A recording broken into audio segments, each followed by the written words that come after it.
الحمد للہ والصلاة لأہلها اما بعد۔ جوانی اللہ تبارک و تعالیٰ کی نعمتوں میں سے ایک بہت بڑی نعمت ہے، جس کو پاک دامنی کے ساتھ، حیا کے ساتھ اور اللہ کی رضا کے ساتھ، رسول اللہ صلی اللہ علیہ وسلم کی محبت کے ساتھ گزارنا نہایت ہی ضروری ہے، کیونکہ جوانی پوری عمر میں زندگی میں ایک بار آتی ہے اور چلی جاتی ہے۔ جوانی کے بعد بڑھاپا آ جاتا ہے، لیکن بڑھاپے سے لوٹ کر آدمی جوان نہیں ہوتا، بلکہ جوانی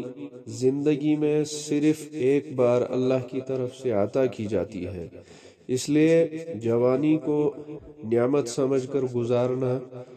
دین پر اور دین کے احکامات پر اور اللہ تعالیٰ کے آئین پر اور رسول اللہ صلی اللہ علیہ وسلم کی سنتوں کے ساتھ زندگی کو جوانی میں گزارنا، یہ اللہ کی رحمت ہے ان جوانوں کے لیے، نعمت ہے ان جوانوں کے لیے جو اپنی جوانی کو نعمت عظمیٰ سمجھ کر شریعت اور سنت پر گزارتے ہیں۔ نوجوانان ملت، جیسے کہ شیخ سعدی رحمۃ اللہ علیہ کا فرمان ہے کہ در جوانی توب کردم شیوے پیغمبری، کہ جتنے بھی انبیاء کرام علیہم السلام دنیا میں تشریف لائے، سب انبیاء کرام علیہم السلام نے جوانی کی جو زندگیاں گزاری ہیں، پاک دامن ہو کر لامثال اور بے نظیر زندگی گزاری، جیسے کہ خاتم النبیین صلی اللہ علیہ وسلم کی نبوت سے قبل جو حیات طیبہ گزری ہے، جو ایک اس دور کے اندر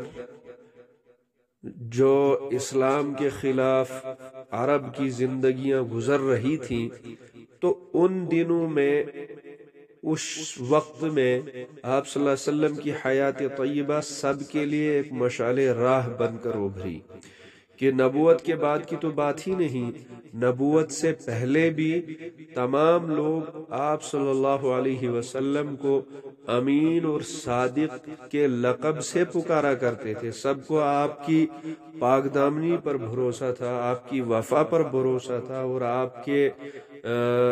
جوانی کی جو حیات تھی، حیات طیبہ تھی، آپ کی حیا پر بھروسہ تھا۔ جیسے کہ 15 سال کے آس پاس آپ صلی اللہ علیہ وسلم کے بارے میں تاریخ میں آتا ہے کہ کعبۃ اللہ تعمیر ہو رہا تھا،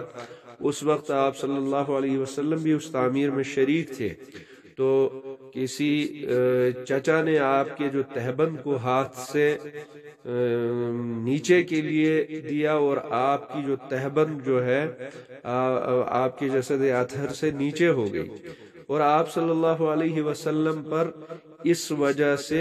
غشی طاری ہو گئی اور بے ہوشی طاری ہو کر آپ صلی اللہ علیہ وسلم حیا کی وجہ سے بے ہوش ہو کر گر گئے۔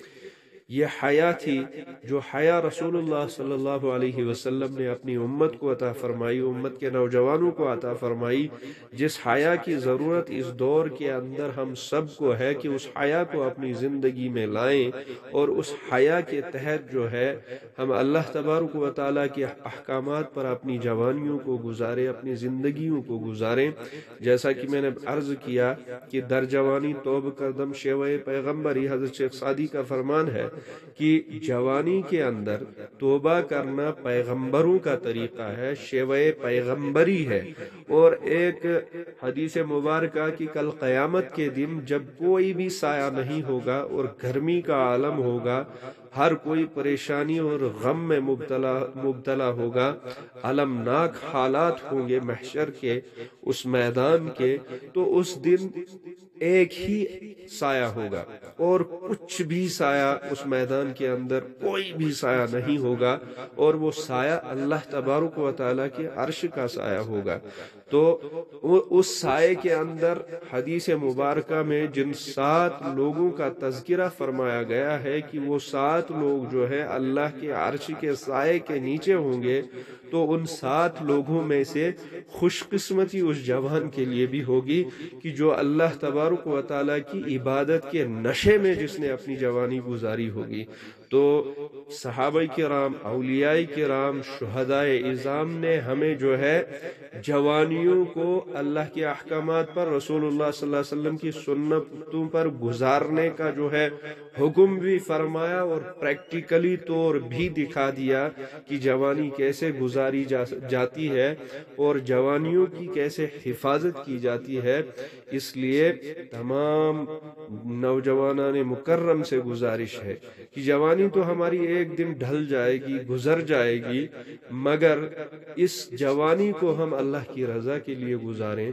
اللہ کے دین کے لیے گزاریں، رسول اللہ صلی اللہ علیہ وسلم کے پیارے طریقوں کے لیے گزاریں، اور ہماری جوانی میں جو نشہ چڑھ کر بولے وہ اللہ کے احکامات کی پابندی کا ہو، رسول اللہ صلی اللہ علیہ وسلم کی سنتوں پر عمل کرنے کا ہو، شہداء اعظام کے مشن کا ہو، اور اولیاء کرام کے طریقوں کا ہو۔ اس نشہ میں چور ہو کر ہم اپنی جوانیوں کو گزاریں کہ ہماری کوئی بھی ساتھ، ہماری بھی کوئی رات، ہمارا کوئی دن، ہمارا کوئی سفر، ہمارا کوئی حضر، ہماری کوئی جو ہے زندگی کا کوئی حصہ بھی، کوشش یہ ہونی چاہیے کہ زندگی کا ہر لمحہ، ہر سیکنڈ، ہر ساتھ اللہ کی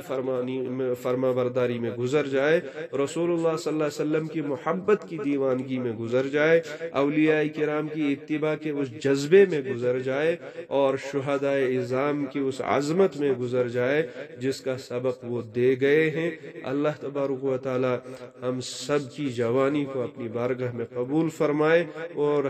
ہمیں جو ہے اللہ تبارک و تعالی جو وہ جوانی نصیب فرمائے جس جوانی کو اللہ خود راضی ہو جائے، اور اللہ کے رسول صلی اللہ علیہ وسلم جس جوانی پر رضا مند ہو جائے، اللہ کرے کہ ہمیں وہ جوانی نصیب ہو جائے۔ وآخر دعوانا الحمد للہ رب العالمین۔